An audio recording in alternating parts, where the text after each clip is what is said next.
On this episode of Newt's World, last week Ukraine attacked Russia with drones, launching them from semi-trucks and destroyed or damaged at least a dozen Russian aircraft, including many of Moscow's nuclear-capable strategic bombers.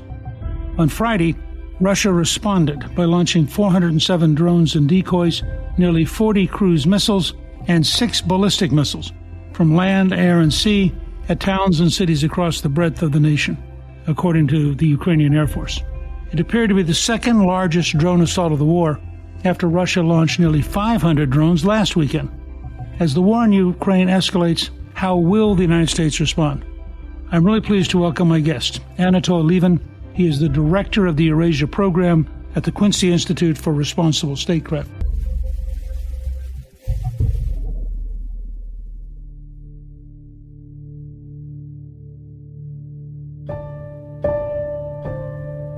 Anatol, welcome, and thank you for joining me on Newt's World.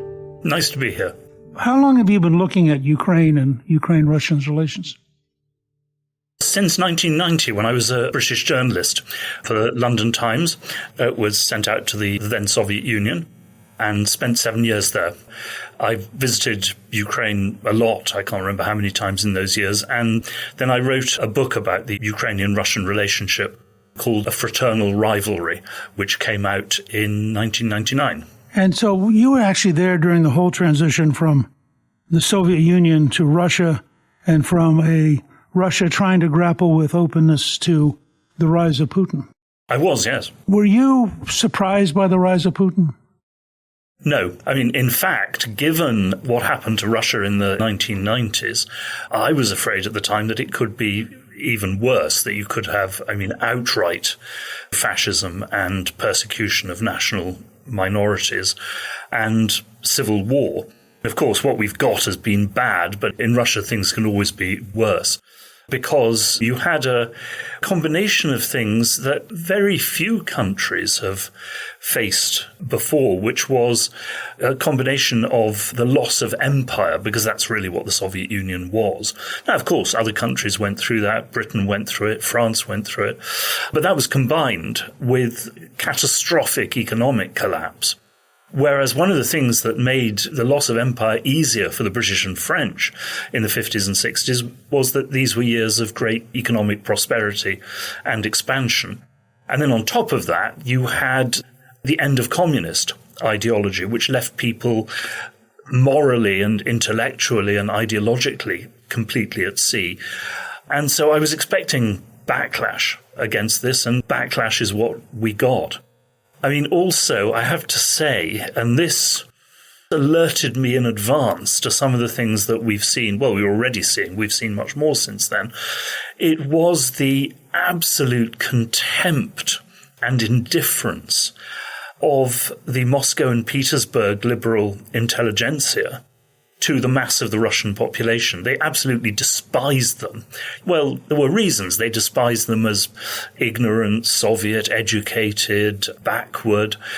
But in the meantime, the liberals fell absolutely headlong for every Western, latest intellectual and moral fashion, while being totally indifferent to the suffering of ordinary Russians in these years, and especially older Russians. And Putin's most important base, but also the one he's most afraid of, are in fact the pensioners. It's rather funny. Putin crushes other opponents with police force and batons and tear gas. You can't do that to grandmothers. And whenever the grandmothers start to protest, Putin backs down. Because for them, he paid their pensions on time. That was as important as anything else. Do you see him, despite everything, as relatively stable in power? Well, as Yogi Berra said about never making predictions, especially about the future. So I say this with hesitation, but yes, I think so. Now, there was, of course, a very serious wobble, because he and his cronies, launched the Ukraine war and then hideously mismanaged it, in part because of the corruption that they had tolerated or even encouraged within the Russian military. And there was the coup attempt by one of his cronies, Prigozhin of Wagner. But he overcame that, in part, of course, because Prigozhin was hoping that enough of the army would mutiny, junior officers and soldiers on his side, because of anger at the way that the war had been mismanaged. But of course, they all knew that if they did that, that was the shortest road to defeat in Ukraine. And first, they didn't want to be defeated, but also, of course, they don't need to learn the history of the Weimar Republic to know that if you're trying to come to power as a new regime, you don't want to inherit defeat. So yes, I think he's relatively stable, unless the economy completely collapses, but it's in trouble, but it's shown no sign of collapse yet. Given the Russian capacity for endurance, what we would think of as the terrible recession, they would think of as normal. Yeah, and they went through much worse, the older ones in the 90s. And what the 90s, on top of the terrible experiences of Russia in the 20th century, left ordinary Russians with is this deep fear of chaos, of anarchy, of civil strife and violence. And that does make them naturally conservative. The old British poem, always keep tight hold of nurse for fear of finding something worse. The Russians have a kind of absolute gut feeling of that. If I understand you, from their perspective, an authoritarian regime that blocks the criminals and that blocks the chaos is preferable to a soft regime that allows the society to decay. Well, that's right. And if you talk to small businessmen or businesswomen in Russia, they dislike the corruption of the top elites in Moscow. But the ones who were around in the 1990s, or whose parents were, still say that now is much better because, in the 90s, the mafia was everywhere. There were competing mafias, all extorting from small businesses and ruining them. And now, it's got much more regular. It's, if you like, you make your payments to the Police Widows and Orphans Fund, and they do protect you against the mafia. And so it's sort of become a regular, predictable, limited form of corruption that businessmen can live with. There's, I think, patterns that we just don't appreciate in the West that fit the historic experience. And I think also, if you remember that 2 weeks before the Russian attack on Ukraine, the chairman of the Joint Chiefs of Staff, General Milley, testified in front of a Senate committee he thought the Russians would be in Ukraine in 3 days. So it's not abnormal that the Russians thought they'd be in Kiev in 3 days, and then it just all fell apart. That's right. But, all the same, I actually expect them to try and go for the whole country because I didn't think that they had the troops to do that. I thought they were going to seize the Russian-speaking areas of the east and south, which they could have done if they'd ignored Kiev and gone for that. Then they were going to try to negotiate on that basis and do a deal, which, of course, they did in March of 2022. But by then they had, already suffered so many defeats that their bargaining position had gone way down, and the Ukrainians were able, possibly foolishly, but still to refuse to do that deal. And of course, the Russians were also still asking some absolutely unacceptable things, as they are today. It seems to me that it's pretty clear that Putin's interest is a totally neutralized Ukraine incapable of defending itself. Yep, that's what the Russians are asking for, or demanding. But, of course, the Ukrainians will never agree to that. I think it's possible that you might get a deal, which is the terms of the Austrian State Treaty in 1954, that the Ukrainians give up certain categories of weapons, like long-range missiles that are capable of striking deep in Russia. But that's as far as they can go, in my view. And look, maybe if the Russians go on, the Ukrainian army will collapse. But as everyone says, over the past year, the Russians have been making progress, but very, very slowly and with heavy casualties. So, in the end, I'm afraid this will be decided on the battlefield, and we just don't know. We cannot be sure what's going to happen on the battlefield.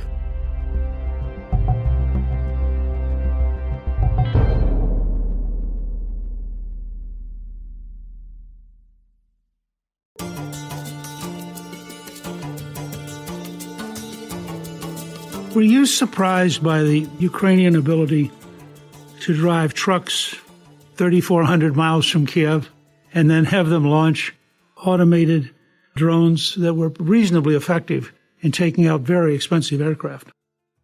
Well, I was, yes. I mean, it was clearly a brilliantly planned operation. I mean, a masterpiece of its kind.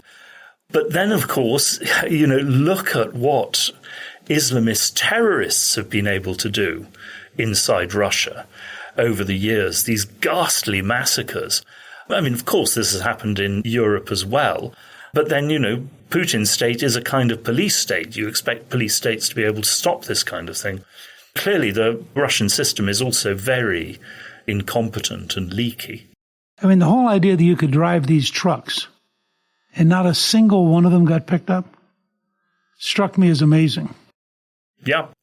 Well, could have been bribes to the police along the way if you claimed that these trucks were actually full of some kind of smuggled goods and then paid the police a few $1,000s to let them through and not to check. And of course, the thing is, just as there are so many Russians in Ukraine, there are millions and millions and millions of Ukrainians in Russia. And so it's not that you could spot Ukrainian agents automatically, and they clearly have a network within Russia. From that point of view, it's almost a little bit like the IRA in Britain in the past. Does that just make it interesting, or does it make it a serious sign that the Ukrainians may be able to balance off Russian mass by being more agile and more inventive? Well, I think the real thing that's holding the Russians back on the battlefield is the change of military technology. Many people have made the analogy with the First World War, and I think that's right in many ways, because I was in Ukraine and talked to Ukrainian veterans. And what they said was, we hear all these reports of supposed Russian human wave attacks and meat attacks. They said that's absolute nonsense. They said you cannot do that because the battlefields are absolutely choked with mines. And, of course, you can clear minefields, but it takes a long time. And somebody trying to clear a minefield in the open with a drone hovering overhead is a dead man. The Russians can't bring tanks up to the front line. So this whole old Russian approach, or what we thought of in the Cold War, of a huge tank army sweeping forwards and, advancing over hundreds of miles, just not possible. And they're bringing up their reinforcements to the front line, apparently, in groups as small as 3, because anything bigger will be spotted by drones and destroyed. Given how inexpensive some of the drones are now, how much should we be rethinking the American defense system in the light of these capabilities? Well, I think we should be rethinking it very seriously, as should the Europeans. Because I think it does mean, for example, that the Europeans could stop a Russian attack on Europe at relatively low cost, which would give them time to build up their own defenses. As far as America is concerned, well, one thing, several European countries have already withdrawn from the anti-landmine treaty. America was never part of it because of South Korea. But mines, in my view, they're not good, of course. They're hideous things, but they are critical to the battlefield now. Which means that we're moving towards the defense having great advantages over the offense. Well, that's right. And for Taiwan, this has 2 very interesting things, I think. One is, if the Taiwanese are actually prepared to spend a lot of money and build up their defenses, they can really deter and badly damage a Chinese attempt at invasion. I think the Chinese would suffer very heavily. But on the other hand, of course, this is very worrying for the US Navy if the Chinese instead impose a naval blockade on Taiwan. Because look at what happened to the Black Sea Fleet. I mean, something that I got completely wrong, but I have to say so did every other analyst I know, is that we thought that the Black Sea Fleet would simply dominate.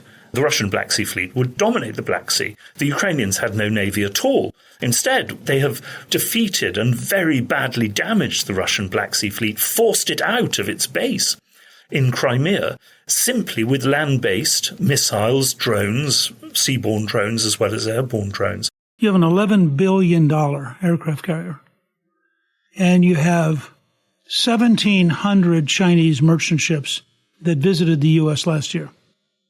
Now, it would be pretty easy to put 10 or 20 or 30 drones on every merchant ship. We wouldn't have enough ammunition to stop all of them. Look what the Ukrainians did, containers full of drones operated from a distance. But on the other hand, if you look at the First and Second World Wars, it hasn't perhaps been sufficiently noticed because it wasn't very dramatic, unlike the great naval battles. But of course, if China can blockade Taiwan, the US Navy can still blockade the whole of China's maritime trade. China still doesn't have a blue water navy that could unblock the Straits of Malacca or challenge America in the Indian Ocean. Now, of course, that's a key reason why the Chinese are building Belt and Road and their overland energy supplies.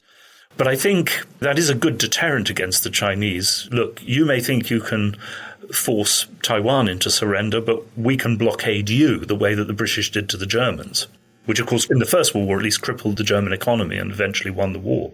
There's a bill which I frankly have encouraged in the Senate that has 80 co-sponsors on basically draconian sanctions against Russia, which Trump doesn't seem to be very happy with. But at the same time, I have a hunch that as things evolve, the senators may pass it anyway. And at 80, you really have a pretty big statement. How do you see this dance continuing over the next 6 months? What would you expect? Well, on this bill, the real problem is countries like India, and above all India, which are, of course, very important US partners, but are very heavily dependent on imports of Russian oil and LNG. And the Indians, they have this tremendous sense of themselves as a great independent power and as a partner of the US, but not a satellite or dependency. Is America really going to slap 500% tariffs on Indian imports and other countries, South Korea, that are important US allies? So I think some of what the Europeans are doing, it may be more effective. But I think we've already learned there isn't an economic knockout blow against Russia. There's pressure. There isn't a KO. As to what will happen in the next 6 months, as President Trump has said, he's going to walk away from the peace process. The big question, though, is, does the US continue military and, above all, intelligence aid to Ukraine? I think intelligence is more important than weapons even, because without US satellite intelligence, the Ukrainians don't know when the Russians are building up their forces. Without terrain mapping, they can't actually fire the European cruise missiles they've been given because they can't hit their targets. And without Starlink, they can't talk to each other. So if that is cut, the Ukrainians will be in very serious trouble. If it's not, then we will, I think, see a continuation on the battlefield of this war of attrition, plus the Russians, as they've been doing in the past couple of days, trying to wear down the Ukrainian economy by attacking, above all, Ukraine's energy infrastructure. We will have to see, by the First World War analogy, on the one hand, you can have a stalemate lasting for years. On the other hand, as you well know, eventually one side or the other did crack. And it doesn't seem to me that if either side cracks, it's going to be the Russians. And so there is this risk that eventually the Ukrainians, well, above all, will run out of men because we can provide, well, our stocks are now very low, but still we can go on providing weapons to the Ukrainians and intelligence. But unless we send our own armies, which every administration has vowed not to do, we can't provide men for the Ukrainians. And that's their greatest weakness, I think.